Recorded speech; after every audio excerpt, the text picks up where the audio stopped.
This episode is brought to you by TikTok for Business. Vibe check. Are you looking to slay your next campaign on TikTok? Of course you are. Get ahead by measuring ahead to improve your campaign's performance. On TikTok, better measurement is the key to an improved ROI. Learn more from TikTok for Business at tiktok.com/business. They found that people tended to ascribe human qualities to the chatbot. According to Harvard University economist David Deming, Gen AI has had a faster adoption rate than the internet or personal computers. Now, that could include image generators too, but I think mostly we're talking about chatbots like ChatGPT.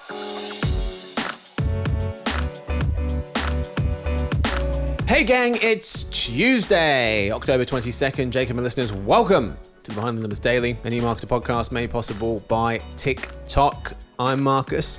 Today I'm joined by our technology analyst based in California. It's Jacob Bourne. Thanks for having me, Marcus. Of course, fella. Thank you for being here. We start with the fact of the day. How many of each group of species are there?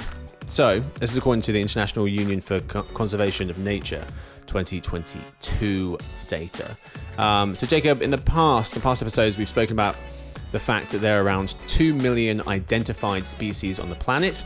Scientists estimate that there are close to 9 million species on Earth that are yet to be discovered, which is roughly 86% of land species and 91% of marine species yet to be discovered. We've talked about this one before, but what I wanted to know was what buckets do they fall into, these 2 million identified species. So about half, 1 million, are insects. That's too many. Okay, right. We don't need that many, is my point. In an extremely distant second are mollusks, so snails, slugs, squids, things like that.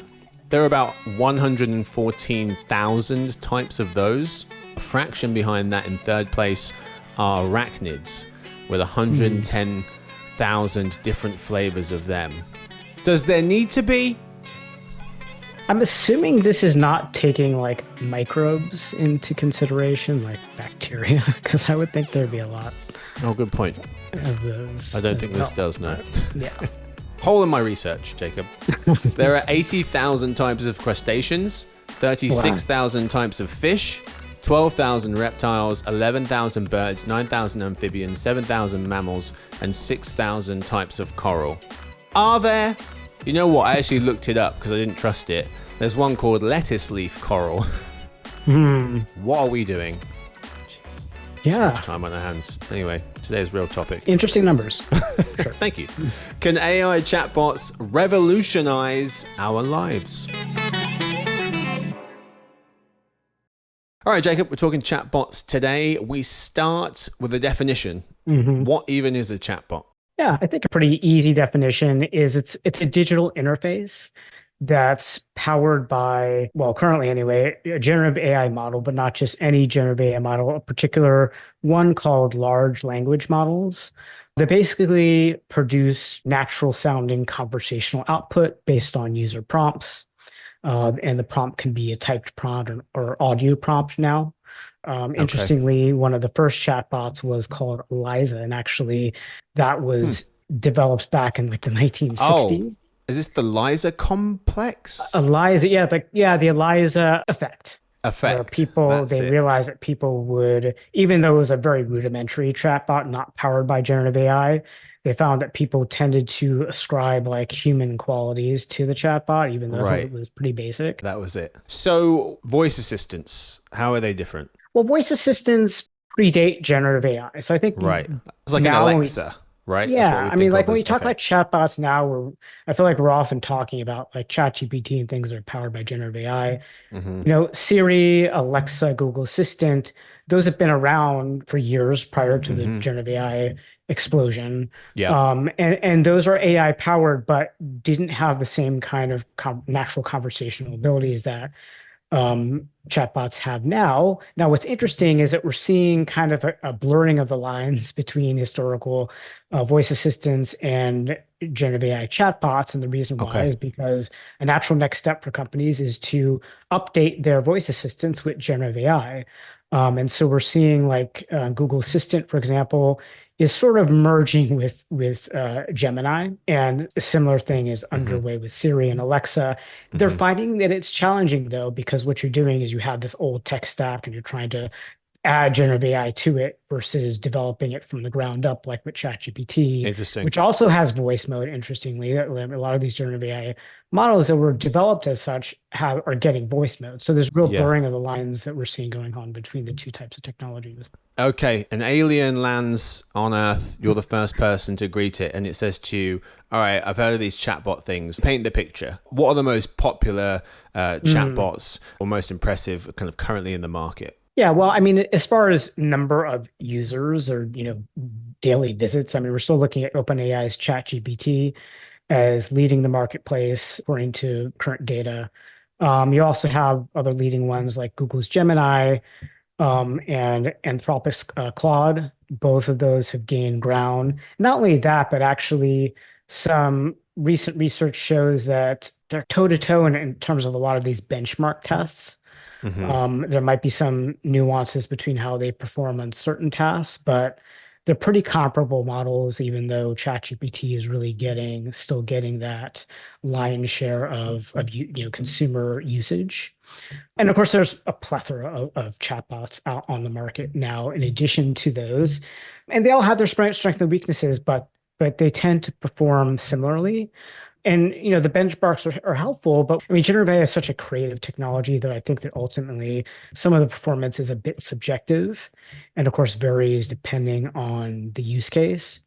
Now, one thing I think is also important to note when we're looking at the leading chatbots is there's a lot of open source chatbots on the market too, and some of Hmm. them are powered by Meta's models or like Databricks, but there's a lot of other companies too that are supplying open source models. Now, what's happening with these open source models is, well, a lot's happening. There's a lot of chatbot interfaces out there now that are powered by these open source models, which can be a good and bad thing depending on what they're being deployed for. One use case that is really rising in popularity is this sort of so-called relationship chatbot, where people use, the chatbots for companionship. And Hmm. one danger here is if you're using an open source model from like a shadow company, and there might not be any privacy protections at all. Hmm. And there's a concern that people's data is getting, sold to whomever. Could be Yeah. bad actors, for example. So in terms of performance, you could probably find a very high performing chatbot from a lesser known company, but you do want to, take the time to look at the data privacy protections that are Yeah. involved. Yeah, there are a lot of options out there. To your Hmm. point, though, there was that data from World Bank Group, which we cited on a previous episode, looking at the most popular generative AI tools, and ChatGPT from OpenAI, Hmm. 2.3 billion visits in March of this year, Right. which is just multiples higher than Gemini in second place with 133 Right. million. And then you've got smaller ones, Poe, Perplexity, Claude, Deep AI, Copilot, and then image ones, Midjourney, Prezi, etc., etc. For the images, yeah. Yeah, Mm-hmm. Poe is actually like a clearinghouse of AI models. So you can get Claude, you get ChatGPT, Mm. image generators, which I think shows that people like a variety, Yep. because not all chatbots perform equally well on every Yeah. task. But I think the thing also is, remember, ChatGPT has been on the market for longer. Yes. Gemini and Claude have gained ground in terms of users, and I think there's a lot more market share to be had out there. Yeah, because a lot of this is going to depend on the device, correct? And if you've got Gemini, then Google's going to have an What upper kind of hand phone there. you've got, for Exactly. example. Yep. Yep. Hmm. Okay. Yeah. So that's some of the models that are out there. In terms of the who, there are some numbers on the demographics of who's using them. So Experian Data Quality had some numbers from earlier this year. US consumers who use AI-driven chatbots.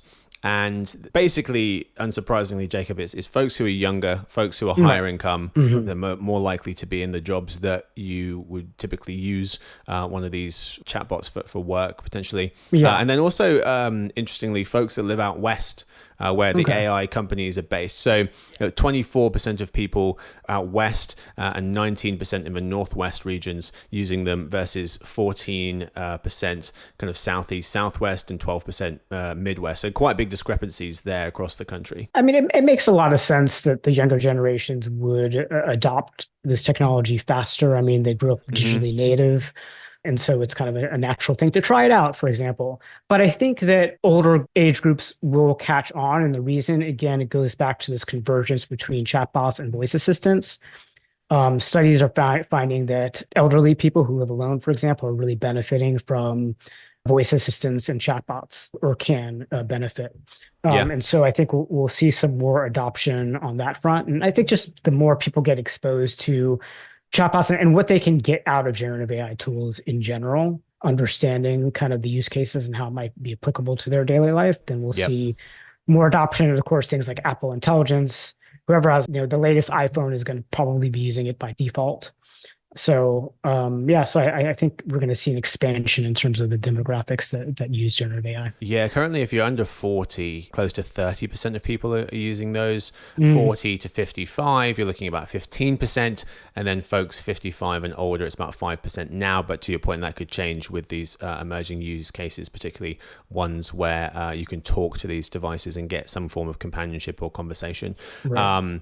So how do folks feel about them? According to a Civic Science survey from this summer, 45% of Americans have an unfavorable view of customer service chatbots. That's up from 2022 a little bit. And that unfavorable view is 2.5 times as many people saying unfavorable as folks who have a favorable view of them. So my question here, Jacob, is what are the two main obstacles to widespread chatbot adoption, given how people feel about them at the moment? Well, I mean, there's the customer chat service chatbot, and then there are chatbots in general. So Hmm. I think there is a distinction between the two. I think one of the reasons why people don't like customer service chatbots is because if they have a real problem and they need an immediate challenge they want solved, they might feel like it's whatever company is providing the product or service is trying to get out of solving that problem by using Yeah. a chatbot. On that point, Yeah. really quickly, that would be like my biggest frustration with them as well, personally. But there was Mhm. some data. This is from a survey from real estate company Colliers. 6 in 10 folks said they were concerned about the lack of empathy from AI in customer Mhm. service. And that was higher than folks saying there was a lack of human interaction, AI wasn't understanding or resolving the problem, or things took longer to get resolved. So they're frustrated with those things, and those things had high shares. But number one was it's just not empathetic like a human can be. Yeah. And I think that's a fair assumption that a chatbot wouldn't be as empathetic. Hmm. Now, interestingly, ChatGPT has scored higher than some human doctors in terms of bedside manner. So, Oh, interesting. my, things could change. It depends Great. on how advanced the chatbot is that is being Yeah. deployed as a for the customer service function. In some cases, you might get better service from a chatbot than a human, but not Yeah. necessarily, of course. I think it depends. Also depends on how well the human customer service agent is trained. Hmm. This comes down to effective deployment too. It's not whether or not people are going to be willing to use chatbots or not. It's about how you deploy it. Is it an advanced enough model to serve the needs of your product or service? Can your customer, if they want to speak to a human, can they access that human if the Right. chatbot can't meet their needs? So I think those are all important pieces of the puzzle. Yeah, the deployment piece matters, but it's also surprising that it doesn't seem like companies really listening to the customer on this, because more than 6 in 10 people said they would prefer companies not use AI for customer service, mostly because they worry it will make it even more difficult to reach a person. That was from Gartner survey. Right. And our colleague Garjo noting half of people said they would consider switching to a competitor if they discovered a business was preparing to use AI for customer service. Companies are using them anyway, most likely because the cost savings are The just cost too great, savings. Right. right? Yeah, last Right. year, 7 in 10 employees across industries surveyed by Forrester Research said their companies were either experimenting with or implementing conversational AI and chatbots on their websites. Yeah, I mean, and if everybody's doing it, then everybody's doing it. Of course, Yeah. there are other considerations consumers have when choosing what businesses they Hmm. do business with. So Hmm. this is one area of generative AI, and kind of more historical AI chatbots. I think we can probably certainly say they're not as capable as the ones currently powered by generative AI models. And Or the ones so, in a few months, or the ones in a year. So right, people saying, I exactly. don't want them, they're saying, I don't want the current version. And companies are probably saying, bear with us, it's about to Yeah. get much better. So consumers could come around, I think. Mm-hmm. The other thing to note is that people are adopting generative AI in general. I mean, according to Harvard University economist David Deming, Gen AI has had a faster adoption rate than the internet or personal computers.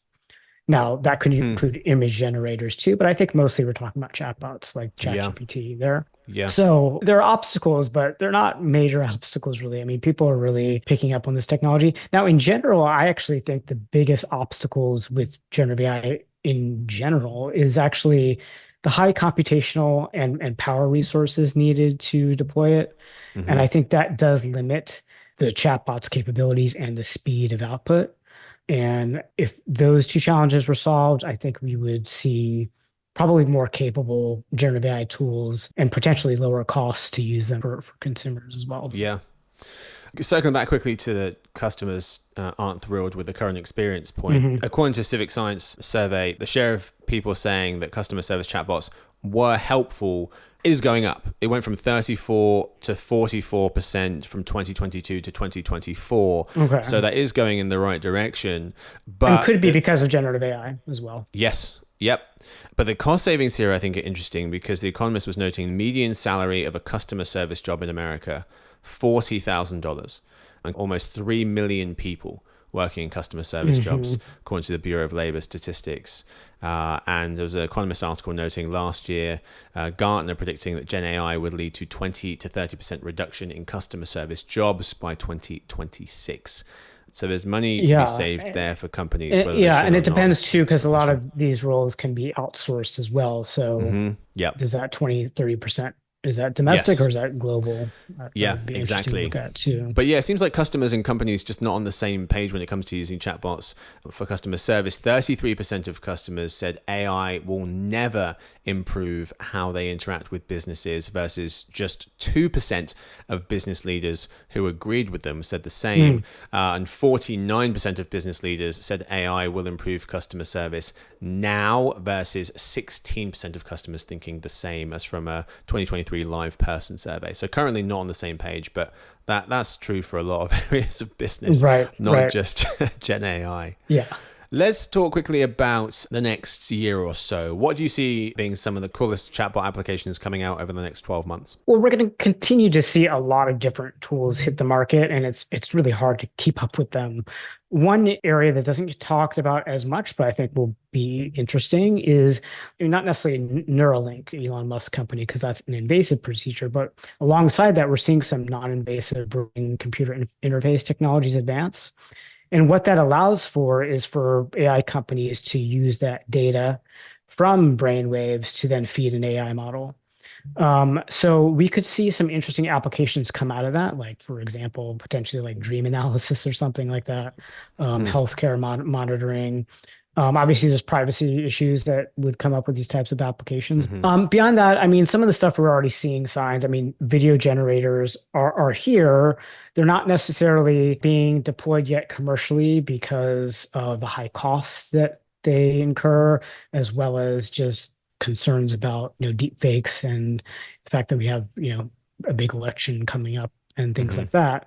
But I bet by next year we're going to be seeing some more video generators hit the market commercially. We're going to see a lot of content come out of that.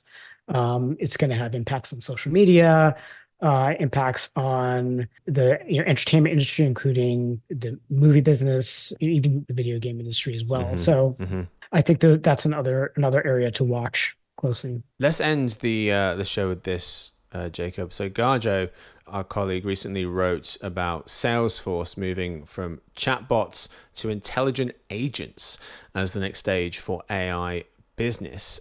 These AI agents basically can automate various business processes, so they can kind of do things for you Yes. completely, or they can do most of the job and then check in with you to see if you want them to keep going or basically complete the final step.